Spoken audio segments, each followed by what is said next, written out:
I am 52 years old. I'm living mostly in New York City, and I have a 20-year-old son who is in college and a partner who lives in Washington, D.C. Stephanie is, without question, one of the smartest, most thoughtful, most compassionate, most empathetic and caring people that I have ever come across. Hello, darling. Good to see you. Good to see you. I got you. So let's get your skates on and thank you. Yeah. Very excited about getting a good deal on these. Okay, let's see. Okay. I love yoga. I love roller skating. And I love partaking in everything that New York City has to offer, from theater to concert performances to musicals. Good to see you. Thank you so much. I'm so excited. I've been talking to the team today about your trip to Myanmar, so I want to just chat with you a little bit about timing. I spent 2.5 decades working all over the world for organizations like the United Nations, for government, and for nonprofits on human rights protection and promotion and conflict prevention and resolution. And it's mostly the same people. Yes. And if you look at me, no one thinks that I'm a stage 4 cancer patient. I am living with a disease that is almost certain to kill me. My name is Stephanie, and I have cholangiocarcinoma, or bile duct cancer. Cholangiocarcinoma is a cancer of the cells of the bile ducts, which are tubes that carry bile from the liver to the small intestine. Bile is a substance that's secreted by the liver and stored in the gallbladder, and its main function is to help us digest fat. And so when we eat a fatty meal, the gallbladder squeezes and the bile travels down the bile ducts into the small intestine and mixes with the food.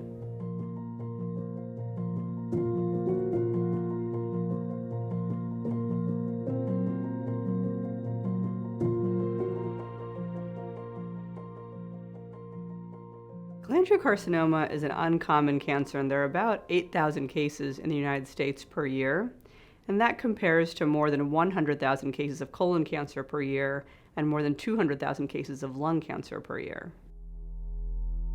My initial experience with cholangiocarcinoma was detecting that I had some involuntary weight loss and I had some migraines.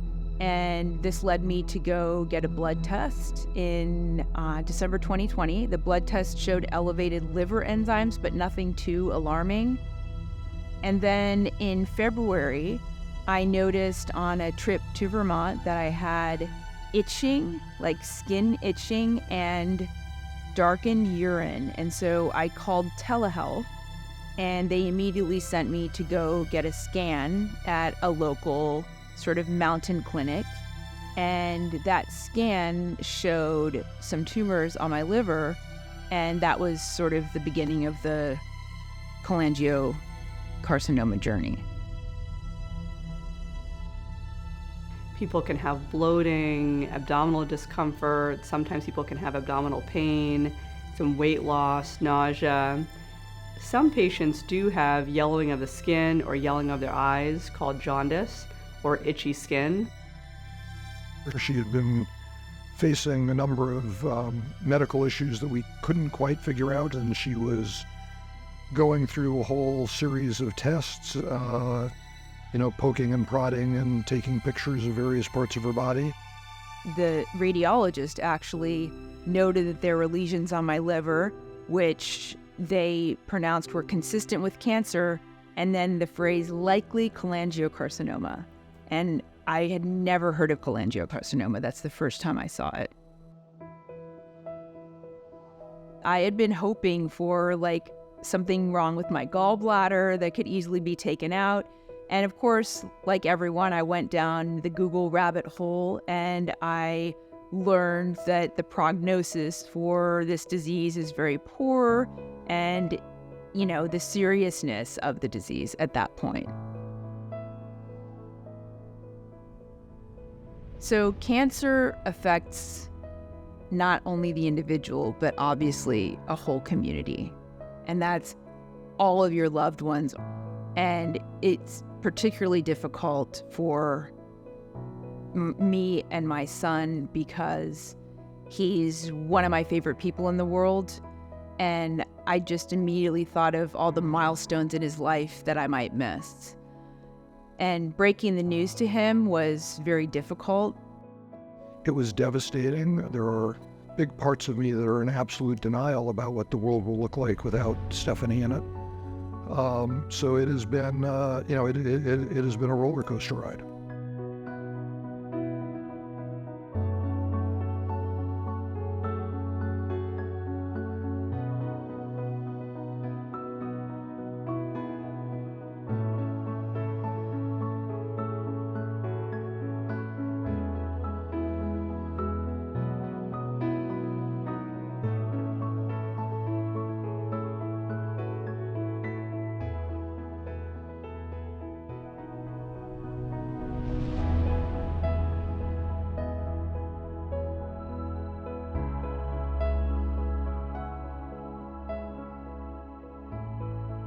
My brother was diagnosed when he was 38. He just run the St. George Marathon and had some stomach trouble while he was doing that. And so he went in and just to his primary care physician, and they did an ultrasound and they could send him immediately to an oncologist, and he had stage 4 cholangiocarcinoma.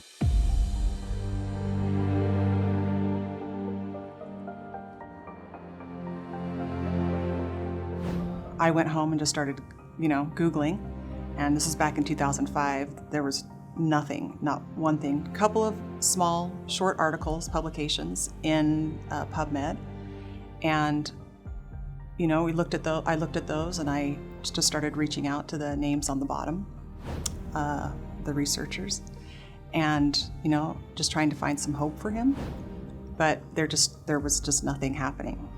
When I went with him to his last chemotherapy appointment, he lived about 15 months. And on our way home, he asked me, what are we going to do? What are we going to do with all the information we've been gathering? And he said, I think we need to start a foundation because other people won't have family that can help them.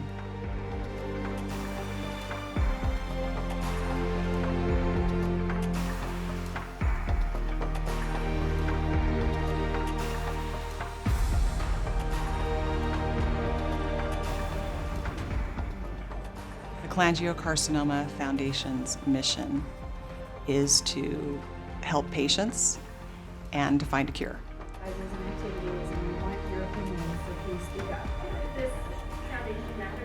We hear lots of those kinds of things from our community. We do patient advocacy and patient services, patient support. We fund important research, and we work with a research network of clinicians and scientists to collaborate on important work that's being done to move the research forward.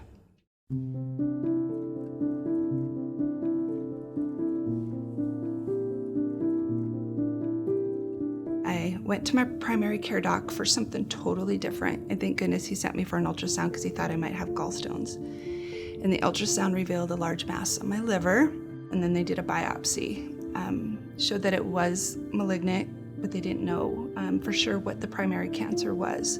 So technically, in the beginning, I was diagnosed with cancer of unknown primary, and that also happens to patients a lot with this, with cholangiocarcinoma. I was diagnosed December 1st, 2009, a day I will never forget. It was my son's 14th birthday. I was 41 years old. I'm a mother of 6, and so it was quite the shock. I remember just begging God for 5 years to get those kids a little bit older. Fortunately, the tumor was confined to my liver, and I was able to have surgery 3 weeks later. And it was at that time I got the official diagnosis. Even though they were suspicious of cholangiocarcinoma, we weren't able to confirm it until then. For most patients with cholangiocarcinoma, we don't know what caused their disease, which makes prevention and screening for the disease difficult. But there are some conditions that predispose to cholangiocarcinoma, and those are mainly diseases that lead to chronic inflammation of the bile ducts. That includes having chronic stones in the bile ducts, or having primary sclerosing cholangitis, which is an inflammatory disorder associated with Crohn's disease and ulcerative colitis, and also diseases that cause scarring of the liver, such as hepatitis B, hepatitis C, fatty liver disease, chronic alcoholism. All of these can increase the risk of cholangiocarcinoma.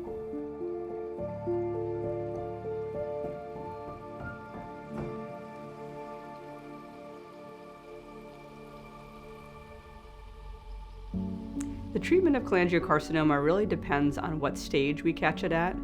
When it's caught in the early stages, then the mainstay of cure is surgery, and in some very select cases, transplant. When it's caught in the later stages, which is unfortunately about 80% of patients diagnosed with this disease, then we often use systemic therapy, which can be in the form of chemotherapy, immunotherapy, targeted therapy, or some combination of these drugs.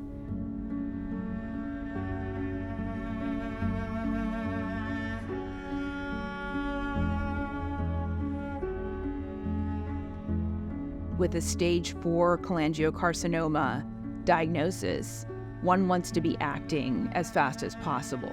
So my doctor advised that we go ahead and start on what was standard of care at that time, which is a chemotherapy.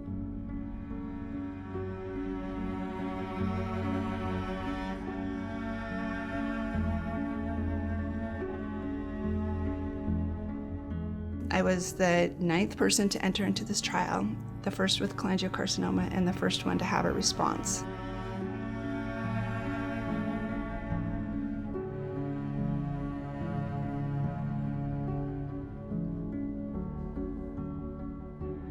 And so it was a pretty incredible event. They did a lot of publication on it. The data was published in the Science Journal.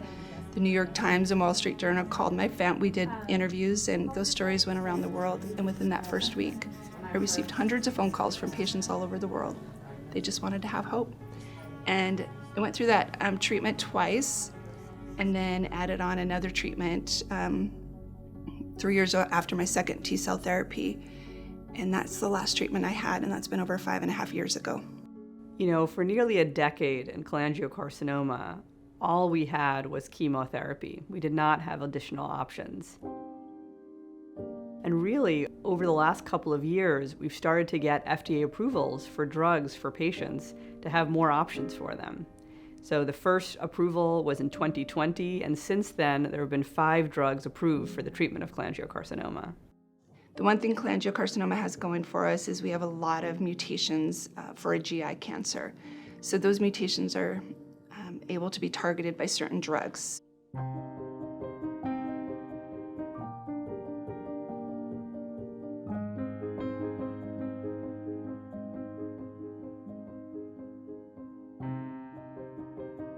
We identified IDH1 mutations and FGFR2 fusions several years ago, and this is what led scientists and companies to really look for drugs to target these. Same thing, mutations that we find now, ideally we'll have FDA-approved drugs for them in the near future. And really, a lot of laboratories and companies are actually working on the next generation of drugs, so we can actually do better than what we have right now. One of the most important takeaways is that all patients with cholangiocarcinoma undergo tumor mutational profiling to look for biomarkers. There are more actionable mutations in cholangiocarcinoma than any other GI cancer, specifically in intrahepatic cholangiocarcinoma. This has been a real game changer for patients because now we have targeted therapies and immunotherapies that can address some of these mutations. So if you have the right markers, that's why biomarker testing is so important for patients in our cancer, is that it can lead to trials that might give them the opportunity to be, have no evidence of disease, or to really stop the progression of their cancer. So biomarker testing is what they do. They take a sample of the tumor tissue or sometimes just a blood sample and look for the mutations in the DNA of your cancer tissue. So just because I have cholangiocarcinoma and the person next to me might have it, our cancer is made up of different mutations. So the biomarker testing shows what mutations you have in your cancer. And if you have certain mutations, those can be targeted by medications for treatment. Targeted therapies are just like what they sound like. They're drugs that target specific mutations in the tumor. And now with tumor sequencing, we're able to identify mutations that are often driving these cancers, and we give targeted therapies to shut down the signaling that's causing these cancers to grow. It's really changed the way we think about this disease and the way we treat this disease. The trick with cholangiocarcinoma is that it actually rapidly acclimates to the treatments thrown at it. So after a period of time, those treatments are no longer going to be effective against it. So the more treatments that you have ready and teed up, the better. We've been giving chemotherapy for a long time, which certainly works in this disease, but it's more of a blunt instrument. Targeted therapy is more of a torpedo that hones in on very specific cells, and the goal with targeted therapy is to have fewer side effects and higher efficacy. And the idea is really just to keep kicking the can down the road to see, will there be another treatment after that which might work? Will there be the discovery of a new drug? It's just such a rare cancer that there's a lot of research ongoing now, and the hope is that there might be better treatments in time that will offer more than the current treatments.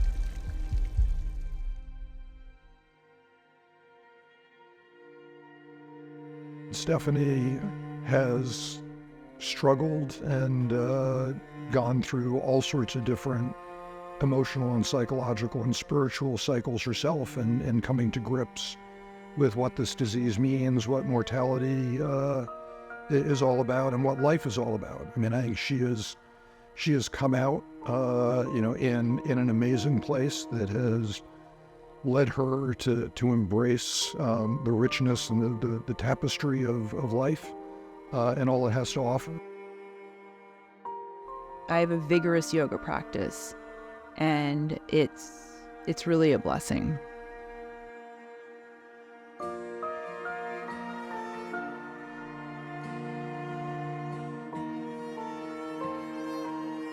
The mind-body connection is very important, and being able to have a strong body, I know has contributed to my well-being during this treatment.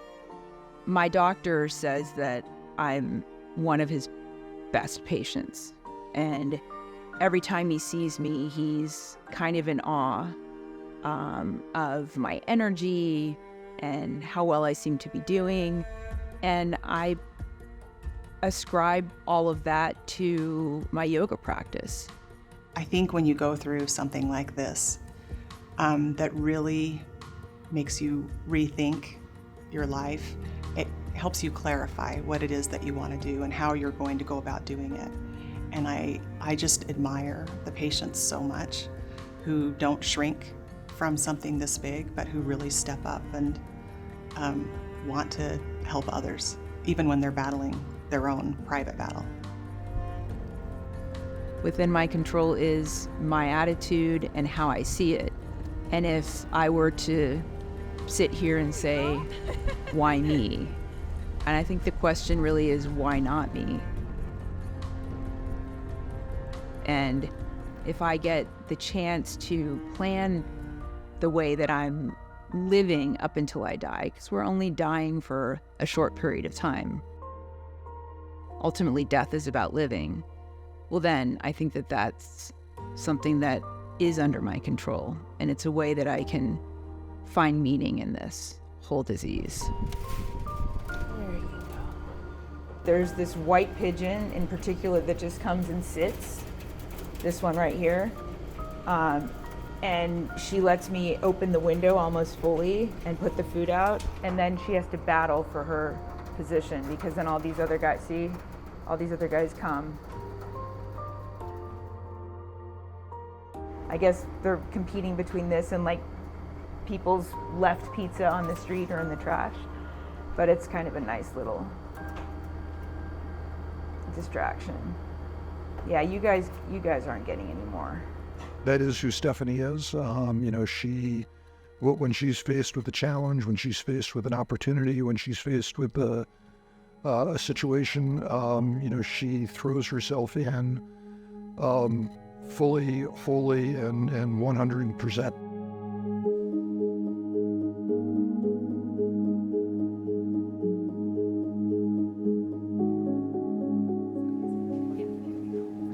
I just want people to know that this disease it's pretty brutal, and it's on the rise. When most other cancers are coming down, this one is increasing.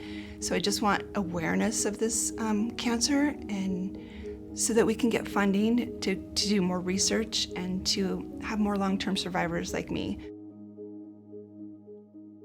I'm very hopeful for the future because we have such a strong group of collaborating clinicians and scientists, and they're collaborating with the research advocates who are usually patients who have studied and can give a lot of great input, and really patients are the best experts to help.